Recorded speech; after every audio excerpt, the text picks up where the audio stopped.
Ini yang menjadi pokok penting. Tadi itu saudara pengantar dan memotivasi kita, menguatkan kembali bahwa kita ini syukur. Karena kan la in syakartum la azidannakum. Mudah-mudahan dengan kita bersyukur punya guru mursyid, kita bersyukur mengikuti thariqah Allah Subhanahu wa taala, tambahkan nikmatnya. Artinya apa? Kita semakin nikmat dalam menjalani thariqah ini. Nah, pertanyaan selanjutnya, bagaimana supaya istiqomah dalam thariqah? Kita tidak mau orang yang berthariqah, kalau bahasa kita di singkat itu seperti tai-tai ayam. Maksudnya apa? Cuma awalnya aja semangat berthariqah. Tai ayam kan gitu ya. Maaf kalau bahasa saya agak sedikit kasar ya. Tapi nggak apa-apa, nanti kadang orang harus disentil terus badannya. Artinya apa? Awal berthariqahnya di awal-awal saja semangat. Maunya itu kalau bahasa teman kita harus seperti Honda. Panas terus, semangat terus ya. Ya, betul ya. Nah, ini yang ini. Nah, ada 4 kunci. Saya bagi 4 aja, nggak usah banyak-banyak, biar bisa diingat. Supaya istiqomah, yang pertama kuncinya adalah harus amaliyah. Harus mengamalkan apa yang sudah didapatkan selama ini. Apa itu? Di antaranya adalah talqin zikir.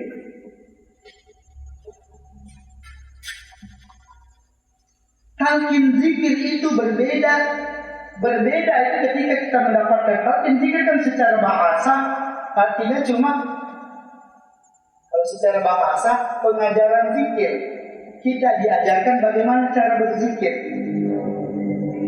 bagaimana membaca kalimat la ilaha illallah, bagaimana berzikir ismuzat, kita diajarkan itu. Tapi ingat, kalau seorang mursyid yang mengajarkan mentalqinkan zikir, ada mursyid, ada bukan mursyid ya, mungkin kiai atau ya, tapi dia bukan mursyid. Mengajarkan kita kalimat la ilaha illallah. Bedanya di mana? Kalau bukan mursyid, dia cuma guru biasa, guru agama lah. Mengajarkan kita bagaimana cara membaca la ilaha illallah. Yang bisa diajarkan cuma bagaimana hanya kalimat zikirnya. Kalimat zikirnya aja yang diajarkan kepada kita. Maksudnya apa? Yang diajarkan kita cuma kalimat, ini loh cara la ilaha illallah. Tetapi seorang mursyid ketika dia mengajarkan kita, hakikatnya ada 2 yang diajarkan. Satu adalah kalimat zikirnya sendiri. Kalimatnya, zikir nabi asbab itu la ilaha illallah.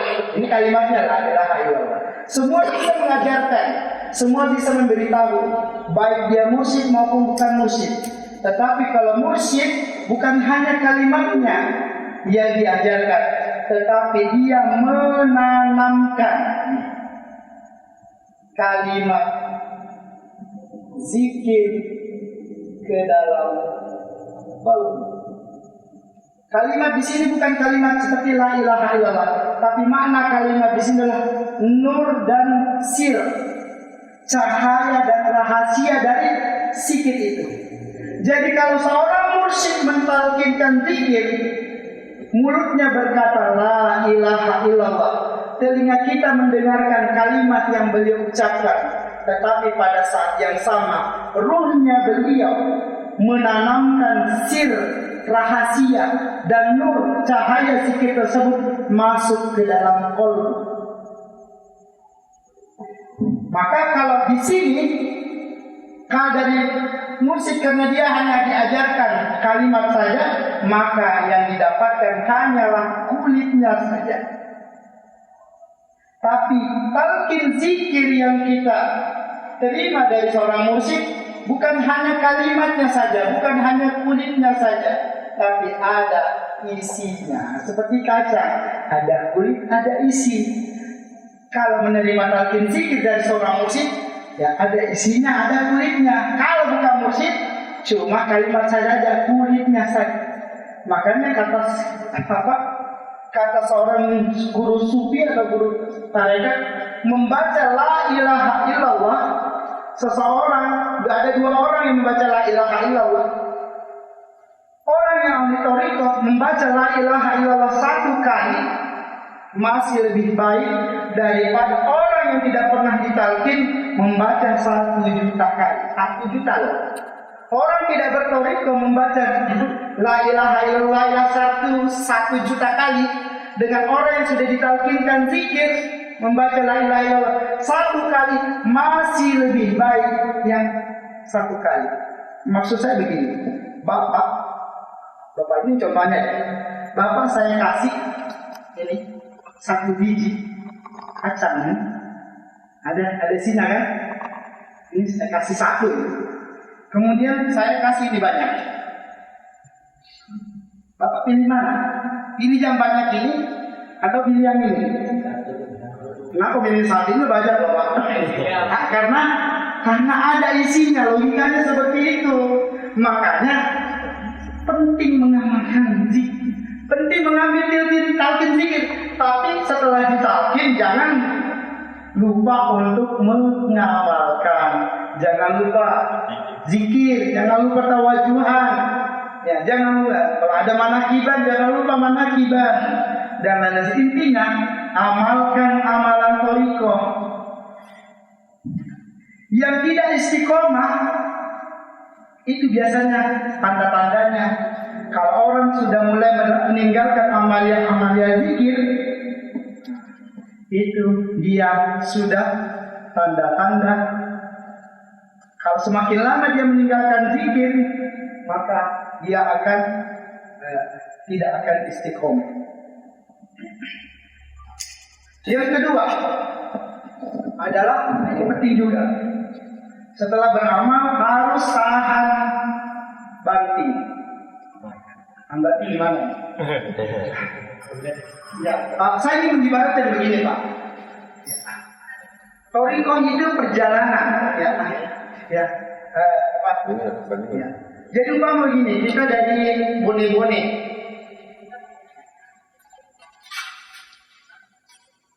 Tujuan kita adalah Makassar. Perjalanan dari Bone-Bone ke Makassar, anggaplah yang sederhananya, kita naik bis apa sih yang paling ada di sini? Ya, apa aja.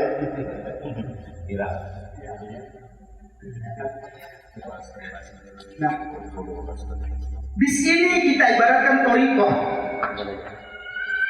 Supirnya itu adalah mursyid. Jadi kita masuk thariqah, ibarat kita ini adalah penumpang yang naik ke atas bis, dan bis itu dikemudikan oleh mursyid. Mursyid itulah ya yang akan menjalankan bis ini untuk sampai kepada Makassar. Kalau Makassar ini kalau diantara tujuan thariqah itu diantaranya adalah diantaranya saja. Ya ayyatuhan nafsul mutmainnah irji'i ila rabbiki radiyatan mardiyah fadkhuli fi ibadi wadkhuli jannah. Tujuan akhir thariqah itu diantaranya adalah mencapai nafsul mutmainnah, jiwa yang tenang. Perjalanan dari Bone-Bone menuju Makassar itu perjalanannya tidak mulus Bapak-bapak, Ibu-ibu sekalian. Jalannya mungkin ya, kalau ini sih mungkin ya, ini jalan saya, tapi sebenarnya jalannya tidak seperti jalan tol. Ya, perjalanan untuk mencapai nafsul mutmainnah itu seperti jalan apa? Seperti jalan tidak, jalannya berliku, jalannya rusak dan lain-lain sebagainya. Nah, di dalam perjalanan ini tidak semua penumpang tahan. Dia merasa capek, dia merasa apa? Akhirnya apa? Sebagian penumpang di tengah perjalanan memutuskan untuk turun. Diputuskan untuk turun. Aduh, kalau begini perjalanan capek saya. Udah saya turun saja di sini. Dia memutuskan untuk turun dari bis, tidak melanjutkan perjalanan menuju makassar. Apa yang ingin saya katakan tadi? Kalau inilah thariqah. Boleh jadi di awal sudah kita sama-sama, ayo Bapak lihat sama-sama kita. Ada 100 orang berthariqah. Sudah masuk semua di atas mobil, sudah berangkat mobilnya. Cuma namanya berthariqah itu tidak selamanya senang, Bapak. Ujiannya terkadang ujiannya orang berthariqah itu lebih berat daripada orang biasa. Kenapa? Karena orang berthariqah itu dianggap orang levelnya sudah naik kelas. Kalau kita ibaratkan, kalau orang yang tidak berthariqah itu seperti anak SD. Kalau sudah berthariqah sudah level anak SMP atau anak SMA. Sama enggak ujiannya anak SD sama anak SMP? Tentu enggak sama kan? Pasti ujiannya lebih berat. Makanya jangan heran. Waduh, kok semenjak saya berthariqah kok rasanya ujian hidup ini lebih berat. Kok setelah dulu waktu tidak berthariqah malah kok enak saja, semua masalah gampang dihadapi. Kok setelah berbaiat malah ujian bertubi-tubi. Belum selesai yang satu, datang lagi yang satu. Inilah yang kemudian banyak orang yang tidak tahan banting. Seperti saya katakan tadi, dalam perjalanan, jalan-jalan berkelok, jalan yang tidak nyaman, banyak orang yang tidak tahan. Akhirnya turun dari bis. Kalau begini saya tidak usah lanjutkan. Begitu jalan berthariqah, tidak tahan, tidak mampu menghadapi ujian-ujian. Dia merasa lebih enak sebelum berthariqah. Dia merasa kayaknya susah ini ya. Akhirnya memutuskan untuk tidak lagi berthariqah. Kenapa? Makanya syarat yang kedua, kalau mau istiqomah harus tahan banting. Ya, kalau saya sering bahasakan teman-teman di Sidrak, kita ini kalau berthariqah harus siap di blender. Selesai ya. Ya pokoknya ujiannya berat dibanding orang Islam yang tidak berthariqah. Karena memang ya, kita mau mencapai derajat yang lebih tinggi daripada mereka. Bukan sekedar ya, bukan sekedar masuk surga, tapi bagaimana kita mencapai derajat yang tinggi di hadapan Allah Subhanahu wa taala. Itu yang kedua. Yang ketiga, syarat supaya istiqomah, ada yang namanya suhbah. Harus bersuhbah. Suhbah ini berasal kata sahabat. Maknanya suhbah ini diibaratkan ketika Rasulullah SAW bersama para sahabatnya. Jadi katakan sahabat bersuhbah dengan Rasulullah, dan kata suhbah inilah muncul kata sahabat. Ya. Apa maknanya ketika kita bawa kepada thariqah? Seorang murid kalau mau istiqomah, mau berthariqah sampai akhir, harus sering-sering bersuhbah dengan mursyidnya. Artinya harus sering bersama, berkumpul dengan mursyid. Makanya kalau Syekh Ansori datang, kalau bisa itu urusan lain jadi tidak penting. Tidak ada yang lebih penting ketika Syekh Ansori datang selain bersuhbah. Hadir kalau beliau bikin majelis, hadir. Sesibuk apapun kita, saya selalu katakan. Dan saya tadi katakan prinsip, kalau katakan juga mursyidnya jalan. Kalau Syekh kami datang, urusan lain tidak jadi penting, karena tidak ada yang lebih penting dari thariqah selain urusan yang berkaitan dengan mursyid kita. Maka bayangkan, Syekh kita itu sudah jauh-jauh datang, rela membuangkan waktunya, jauh-jauh datang dari Madiun untuk ke sini. Ini apalagi loh, kita sudah dimudahkan. Bagaimana kalau kita disuruh datang ke Madiun? Beliau nggak mau datang ke sini. Penting ini bersuhbah. Semakin rajin kita bersuhbah, semakin sering kita bersama dengan mursyid kita, maka disitulah kita akan mendapatkan kekuatan spiritual, kekuatan karena bersama. Ya, maka itulah yang akan membuat kita bisa istiqomah. Ya. Jadi yang pertama supaya istiqomah, jangan tinggalkan amaliyah, thariqahnya, wiridan, khatoman, apalagi tawajuan. Yang kedua harus siap tahan banting. Yang ketiga, kalau Syekh Ansori datang, urusan yang lain jadi nggak penting. Syekh Ansori lebih daripada segala-galanya, harus bersumpah minimal 1 kali selama ya. Kalau mau sesibuk-sibuknya, minimal 1 kali harus sholat, harus duduk bersama Syekh Ansori. Nah, kemudian yang keempat adalah harus menjaga robito dengan mursyid. Robito adalah hubungan batin kita dengan mursyid. Praktiknya terkadang ada dengan membayangkan wajah mursyid atau membayangkan mursyid hadir. Biasa tiap toriko beda-beda. Tata praktiknya silahkan tanya kepada mursyidnya masing-masing. Tapi yang paling penting, apapun torikohnya, apapun bagaimanapun amalannya, yang terpenting adalah robita, hubungan batin kita dengan mursyid. Saya sering mengibaratkan robita itu seperti ini. Lampu. Ya Allah.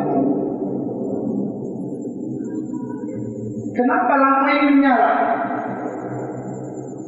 Karena lampu ini tersambung dengan meteran.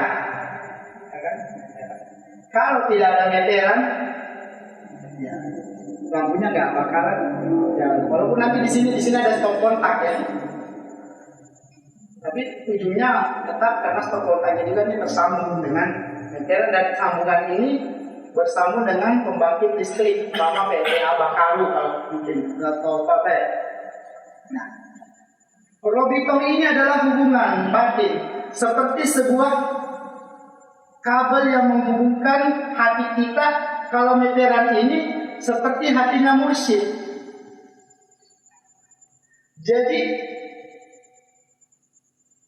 karena tersambung dengan di sini, ya, hatinya mursyid tersambung anggaplah dengan Rasulullah. Kalau kita anggap ini adalah sumber energi Rasulullah atau Allah Subhanahu Wa Taala, maka mengalirlah energi listriknya ke sini. Dari sini kemudian mengalir dan membuat hati kita, kalau kita ibaratkan dengan hati kita, kalau lampu ini bercahaya. Jadi kalau ingin hatinya bercahaya, ingin istiqomah, ingin merasakan nikmat spiritual, senantiasa harus menjaga hubungan batinnya dengan guru. Nah, ini jadi pertanyaan, kenapa kita sulit mendapatkan ihsan, mendapatkan kenikmatan dalam dalam beribadah? Karena kalbu kita tidak terhubung dengan mursyid. Kalau terhubung, ya baru listriknya, kalau kita katakan nurnya Rasulullah, Nur Muhammad mengalir dari kalbunya Rasulullah mengalir ke kalbunya mursyid. Nurnya itu. Maka kalau ingin mendapatkan nur ini menerangi hati kita, Nur Muhammad ingin bersinar di hati kita, maka sambungkan dulu di sini, maka akan mengalir. Kalau tidak tersambung, tidak bakal menyala. Maka robitoh itu dalam tarekat apapun memiliki peranan penting, menjaga hubungan batin. Nah, harus paham Bapak, namanya listrik itu kan ada kabel luar, ada kabel dalam ya. Pastikan juga kabel dalamnya ini terjaga, jangan sampai merasa saya ini tersambung betul, tetapi ternyata kabel dalamnya putus. Tetap aja walaupun secara lahiriah bersambung, artinya sering ketemu secara lahiriah menyatakan diri bagian dari itu, tapi kalau kabel kawatnya nggak tersambung, putus di situ, walaupun tersambung nggak bakalan menyala, nggak bakalan tersambung cahaya-cahaya ilahiyah, atau dalam torika disebut sebagai kuyut. Limpahan-limpahan cahaya ilahiyah turun ke kalbu kita, itu harus didapatkan melalui kalbunya guru. Maka sambungkanlah hatimu kepada guru melalui robito, maka kuyut cahaya limpahan cahaya-cahaya ilahiyah akan juga mengalir ke dalam dirimu. Saya tambahkan satu lagi dan yang penting, yang kelima adalah jangan lupa untuk berkhidmat kepada guru mursyid. Mungkin kita sudah sering mendengar cerita-cerita zaman dulu. Ada seorang santri mau belajar, Tapi sampai di sana tidak disuruh ngaji, dia cuma disuruh berkhidmat. Ini ada kambing, disuruh ngembala kambing. Kerjanya cuma mengembala kambing, ngurus kambing. Dia berkhidmat dengan gurunya dengan baik, dengan mursyidnya. Begitu 2 tahun dia berkhidmat, tidak pernah juga protes. Pulang-pulang langsung sudah, kamu sudah selesai, langsung pulang mengajar. Kaget ya, jadi saya nggak pernah ngaji. Murid-murid lain ngaji, saya disuruh khidmat saja sama guru. Tapi begitu sampai di kampungnya disuruh mengajar, silah turunlah ilmu laduni. Langsung karena selama berkhidmat langsung jadi nggak pernah ngaji tapi bisa langsung mengajar, dapat ilmu laduni. Kenapa? Karena dia berkhidmat kepada gurunya. Mungkin itu saja sebagai pengantar. Itu lebih enak karena kita acaranya ngopi, kita diskusi, kita ngobrol-ngobrol, nggak apa-apa sambil makan, sambil merokok, sambil minum kopi, sambil kita ngobrol. Untuk sementara saya akhiri dulu. Allahumma waffiq ila aqwamit thoriq. Assalamualaikum warahmatullahi wabarakatuh. Waalaikumsalam. Langsung saja.